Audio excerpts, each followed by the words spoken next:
Bonjour les amis, c'est Cédric de la chaîne JTN Disciples et je suis très heureux de vous retrouver après ces longues semaines et même ces mois de silence pour une nouvelle capsule. Alors c'est une capsule un peu hors série parce que c'est une interview que je fais avec mon ami Matt Moury de la chaîne Théologie pour tous. C'est une chaîne que j'apprécie énormément, il y a beaucoup de contenu.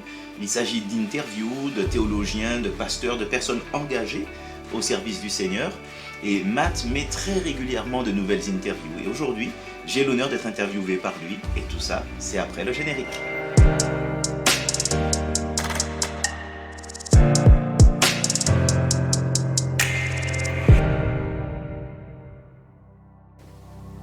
Bonjour, peux-tu te présenter ?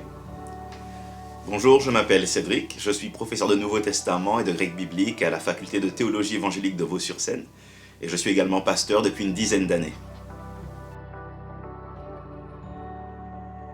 Est-ce que tu pourrais nous lire le passage qui nous intéresse aujourd'hui ? Alors aujourd'hui, nous nous intéressons à Matthieu 24. Alors c'est un beau chapitre, un petit peu long peut-être, mais je vous conseille quand même de le lire entièrement et peut-être même de commencer au chapitre 21.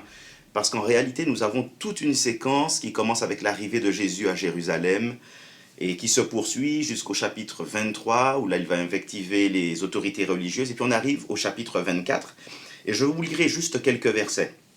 Je vous lirai les 3 premiers versets, parce qu'en fait c'est eux qui lancent le chapitre 24, et il faut garder en tête ces quelques versets-là, et ensuite je vous lirai les versets 32 à 35. Alors je commence, Matthieu 24, versets 1 à 3. Là-dessus, Jésus quitta la cour du temple. Tandis qu'il s'éloignait, ses disciples s'approchèrent pour lui faire remarquer l'architecture du temple. Alors il leur dit, « Oui, regardez bien tout cela. Vraiment, je vous l'assure, tout sera démoli. Il ne restera pas une pierre sur une autre. » Comme il était assis sur le mont des Oliviers, ses disciples s'approchèrent, le prirent à part et lui demandèrent, « Dis-nous quand cela se produira, et quel signe annoncera ta venue et la fin du monde ?» Et je vais maintenant au verset 32. Que l'exemple du figuier vous serve d'enseignement. Quand ses rameaux deviennent tendres et que ses feuilles poussent, vous savez que l'été est proche. De même, quand vous verrez tous ces événements, sachez que le Fils de l'homme est proche, comme aux portes de la ville. Vraiment, je vous assure que cette génération-ci ne passera pas avant que tout cela ne commence à se réaliser. Le ciel et la terre passeront, mais mes paroles ne passeront jamais. Quels sont les enjeux de l'interprétation de ce passage ? Alors ce passage, il suscite de nombreuses questions. Il y a d'abord les 2 questions que je vous ai lues et qui lancent tout le chapitre 24. Ce sont les questions des disciples qui demandent quand aura lieu la destruction de Jérusalem. Alors Jésus vient d'en parler au chapitre 23. À la fin du chapitre 23, il en reparle à nouveau au début du chapitre 24. Il y a la 2e question des disciples, quel sera le signe ? C'est-à-dire comment ils vont reconnaître que Jésus est sur le point de revenir, sa parousie, son retour. Et ils associent ce retour à la fin du monde. Donc il y a ces 2 questions qui sont posées, mais quand on lit la suite du chapitre 24, les exégètes se posent des questions. Ils se demandent si Jésus répond effectivement à ces 2 questions ou s'il choisit de les ignorer. Ce n'est pas si évident que ça. Ensuite, il y a d'autres points qui méritent d'être éclairés. Par exemple, lorsque au verset 30, il est question de la venue de Jésus, de quelle venue s'agit-il ? S'agit-il du retour de Jésus sur terre ou s'agit-il de l'ascension de Jésus ? Là encore, les exégètes proposent des interprétations qui peuvent varier de l'un à l'autre. Il y a encore d'autres questions. La fin dont il est question dans Matthieu 24, quelle est cette fin ? Est-ce que c'est la fin de Jérusalem et du temple ? Ou est-ce que c'est la fin du monde ? Là encore, les exégètes font des interprétations assez différentes. Il y a donc des enjeux d'interprétation qui nous amènent ensuite jusqu'à cette génération dont il est question au verset 34. Quelle est cette génération ? Est-ce que c'est nous, aujourd'hui ? Est-ce que c'était d'autres à l'époque de Jésus ? Là encore, les interprétations varient. Et pour répondre à cette question, d'ailleurs, il faut prendre le temps de lire tous les versets qui précèdent, c'est-à-dire versets 1 à 31. Quelles sont justement les différentes interprétations en cours dans nos milieux évangéliques ? Alors, dans nos milieux évangéliques, nous avons, je vais dire, 3 grandes lectures. On pourrait voir d'autres subtilités, mais ce n'est pas la peine de se disperser. Il y a 3 grandes lectures. Il y a d'abord la lecture futuriste, qui lit le chapitre 24 comme un ensemble d'événements se rapportant uniquement à la toute fin des temps, c'est-à-dire à une période de grande tribulation qui précédera immédiatement le retour de Jésus. Ça, c'est la lecture futuriste. Et pour cette lecture-là, la génération dont il sera question au verset 34, c'est donc la toute dernière génération qui sera vivante juste avant le retour de Jésus. Il y a une deuxième grande lecture dans nos milieux évangéliques, c'est la lecture prétériste. Alors, pour cette lecture prétériste, quelle est l'idée? L'idée, c'est que tout ce qui nous est raconté dans Matthieu 24, versets 1 à 31, ne concerne que la destruction de Jérusalem. Il n'y aurait rien à chercher et à reporter à la toute fin des temps. Même la fin dont il serait question en Matthieu 24 serait la fin du temple et de Jérusalem. La venue de Jésus serait sa venue dans les cieux auprès du Père, parce que les exégètes qui sont partisans de cette position-là, de cette lecture-là, proposent de faire un parallèle avec Daniel 7, versets 13 et 14, où le Fils de l'homme vient auprès de l'Ancien des âges. Mais je dois vous dire que cette lecture, à mon avis, pose plus de problèmes qu'elle n'en solutionne. Elle pose des problèmes sur la façon de changer le terme fin, qui n'aurait plus à voir avec la fin du monde. Souvenez-vous des questions des disciples, mais plutôt avec la fin de Jérusalem. Et puis la venue de Jésus, dans d'autres passages de Matthieu et dans d'autres passages des évangiles, et même chez Paul, cette venue parle davantage quand même, me semble-t-il, de la venue de Jésus, de sa parousie. Là encore, nous sommes liés à la question des disciples. Quand sera le moment de ta venue? Donc il me semble qu'elle est intéressante, parce qu'elle permet de solutionner le problème de la génération. Si on dit que tous les événements partent de la destruction de Jérusalem, alors cette génération qui ne passera pas avant que tout cela ne soit arrivé, c'est les contemporains de Jésus. Ils ont vu la destruction de Jérusalem, c'était en 70. Mais il y a ensuite une troisième lecture, ou un troisième groupe de lecture. Une troisième grande lecture, c'est celle qu'on pourrait appeler la lecture prétériste, futuriste. Et dans cette lecture-là, on pourrait avoir 2 ensembles de personnes, 2 groupes d'exégètes. Il y a un premier groupe qui pense que quand on lit les versets 1 à 31 de Matthieu 24, on a d'abord des événements qui sont attachés à la destruction de Jérusalem. C'est d'abord une description de cette catastrophe de la destruction de Jérusalem et de la destruction du temple.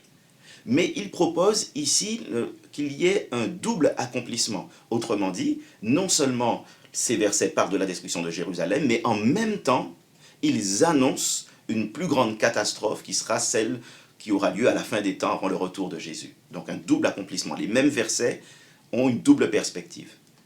Dans ce même groupe de lecture-là, il y a d'autres exégètes qui pensent que, effectivement, la lecture est prétériste, futuriste, mais les versets 5 jusqu'à 14 parlent, enfin, ils donnent une vision globale des choses, de l'âge actuel, depuis l'ascension de Jésus jusqu'à son retour.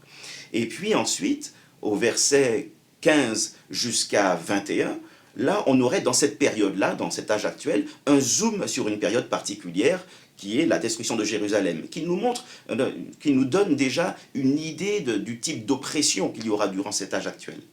Et puis à partir du verset 22 jusqu'au verset 28, on a une description qui correspond à ce qu'on avait déjà au verset 5 à 14. Donc on revient à une description plus globale de l'âge actuel. Pour cette lecture-là, la génération peut être les contemporains de Jésus ou ça peut être une génération atemporelle.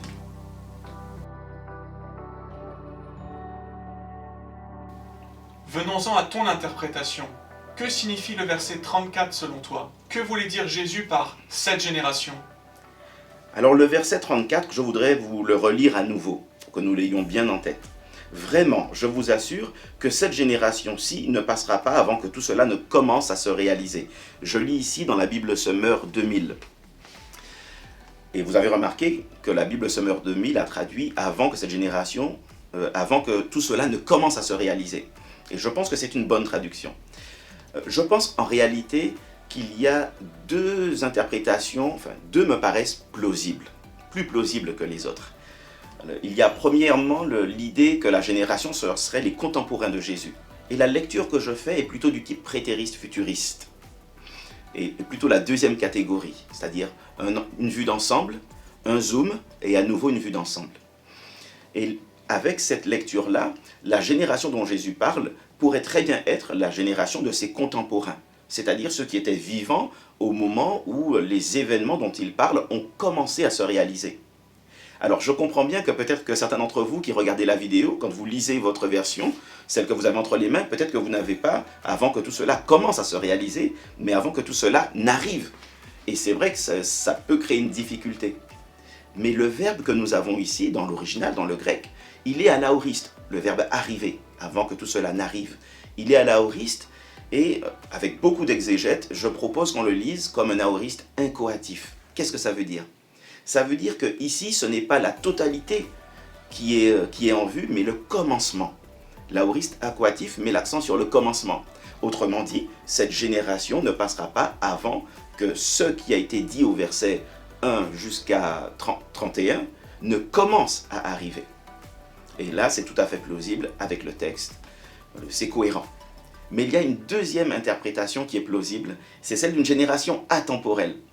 Donc ça veut dire qu'il ne soit pas lié à une question de chronologie, il ne s'agit pas d'une génération de personnes nées au même moment ou d'une génération de personnes vivant au même moment, ce serait plutôt qualitatif.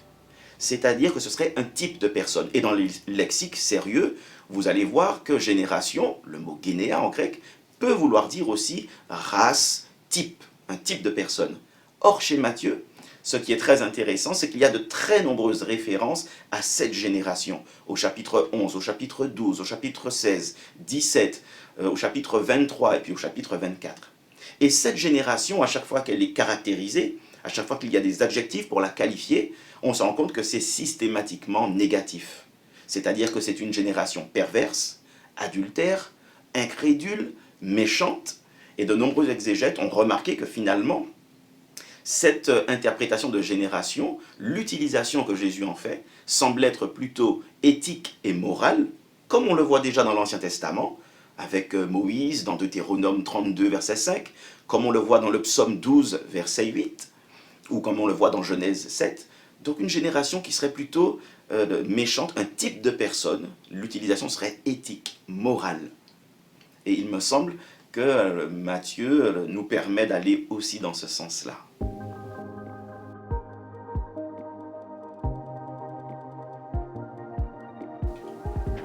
Quel but visait Jésus au juste? Et quel est le cœur de son message au fond? Alors, quand je lis le chapitre 24, je suis admiratif, j'ai toujours le sourire parce que j'aurais aimé voir Jésus au moment où il disait ces choses-là.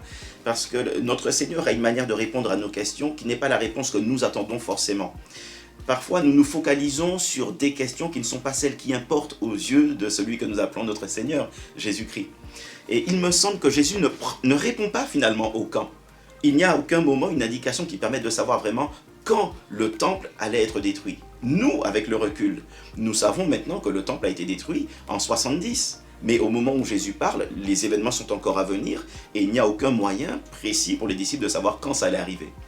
Quant au signe du retour de Jésus, là, j'en ai le sourire parce que finalement, le seul signe que Jésus donne vraiment, la seule chose qu'il appelle un signe, c'est son retour.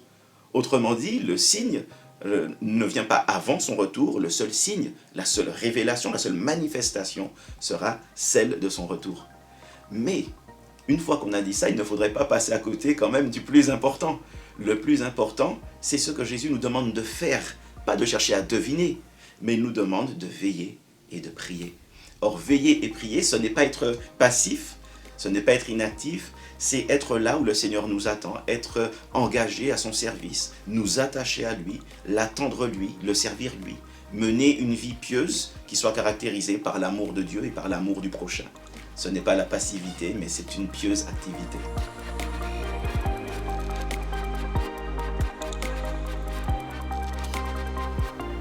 En quoi ce texte peut-il nous éclairer dans le contexte de la pandémie? Je trouve que dans le contexte que nous vivons actuellement, le contexte de la pandémie, ce texte est fort et il est à la fois rassurant et motivant. Il est rassurant parce que nous nous rendons compte que le Seigneur, il est là, il sait les choses qui vont arriver. Que nous ne sachions pas le quand, que le Fils de l'homme ne puisse pas nous dire le quand, cela n'importe pas tant que ça en réalité. Ce que nous savons, c'est que le Seigneur veille. Le Seigneur veille. Et si le Seigneur veille, nous savons qu'il reviendra, il prendra ceux qui sont à lui. Alors j'entends bien aujourd'hui que beaucoup se posent la question sur la marque de la bête, beaucoup ont peur du vaccin, beaucoup ont peur de beaucoup de choses. Nous sommes dans un moment qui nous effraie tous d'une certaine manière. Ce n'est pas sécurisant le contexte actuel. Mais je dois vous dire que lorsque je lis ce discours de Matthieu 24, je me rends compte que ceux qui sont au Seigneur seront avec le Seigneur. Ceux qui appartiennent au Seigneur, qui lui ont confié leur vie, ils seront avec le Seigneur. Le Seigneur revient. Il n'y a pas de moment où les élus se perdent. Même dans le texte de Matthieu, quand vous le relirez, vous verrez que le Seigneur abrège même la détresse, parce qu'aucun de ces élus ne devra se perdre et aucun ne se perdra. Le Seigneur est celui qui veille sur nous. Et quant à cette marque de la bête, je dois vous dire, j'y ai réfléchi moi aussi. Nous sommes de la même nature. Nous en avons parlé, ma femme et moi, même mes enfants et moi. Mais je dois juste vous dire que quand on lit Apocalypse 12, 13, on se rend compte que la marque de la bête nous parle d'une loyauté. C'est sur le front et c'est sur la main droite. Et ça, en général, ça parle d'une loyauté.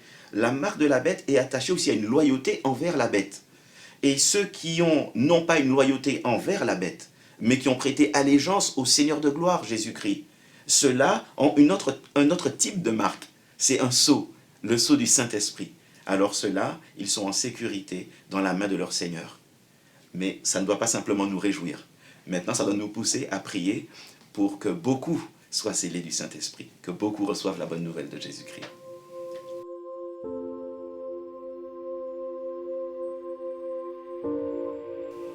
Comment pouvons-nous prier pour toi? Eh bien écoutez, priez que ma famille et moi, nous soyons là où le Seigneur nous attend, que je sois attaché à faire ce que le Seigneur m'a confié, et que ma famille et moi, nous nous réjouissions dans le temps présent de savoir que notre Seigneur revient bientôt.